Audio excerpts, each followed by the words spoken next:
damdamin, bagahe, tapos kasalanan. Eh, pinagsasama mo, combo. May kasalanan ka na, tapos emosyonal ka pa. Gano'n ka kabilis nun?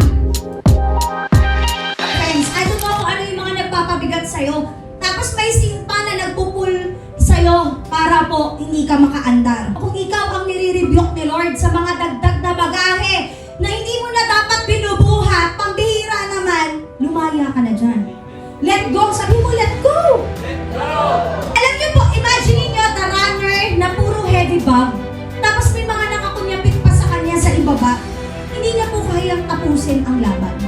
A runner cannot finish the race kung marami po siyang dalang bigat. Anong bigat na kailangan mong bitawan ngayon? Pride, offense, habit, ito ha, even offense, pwede ka pabagalin yan.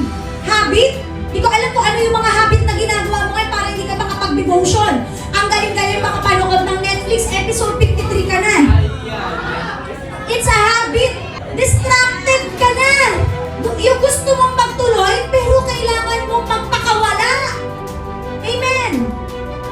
Alam mo yun, kailangan mong pakawalan yan sarili mo dyan. Nagyari ka dyan.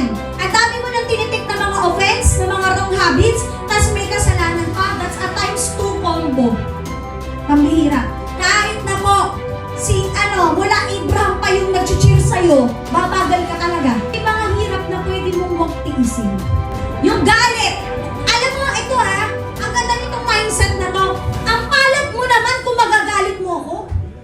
Ang palad mo naman kung makukuhanan mo pa ako ng energy para mag-worry. Napakapalad mo naman para hindi ako maging pure at mabahiran mo yung isip ko. Ang palad mo naman para mabigyan kita ng oras na pabagalin ako. Possible, unstoppable ka na talaga, hindi ka mapipigilan. Hindi mo na problema yung pag-ayaw, pero somehow, mag-grow ka na doon sa pampabagal. Possible na hindi mo na problema ang pag-ayaw, pero ang bagal mo na. Ito po ang isa ko pang worry. Hindi ka na basta bumagal, nag-stagnate ka na. Alam niyo po yung stagnate? Napahinto ka.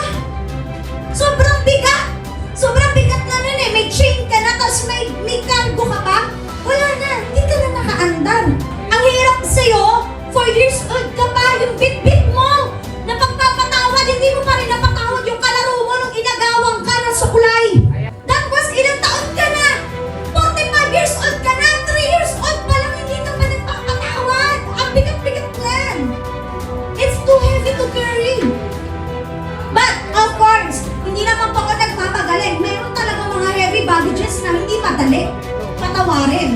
But here's the thing, may nakatapos na po si Jesus. Amen!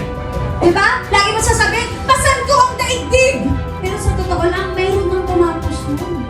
Amen.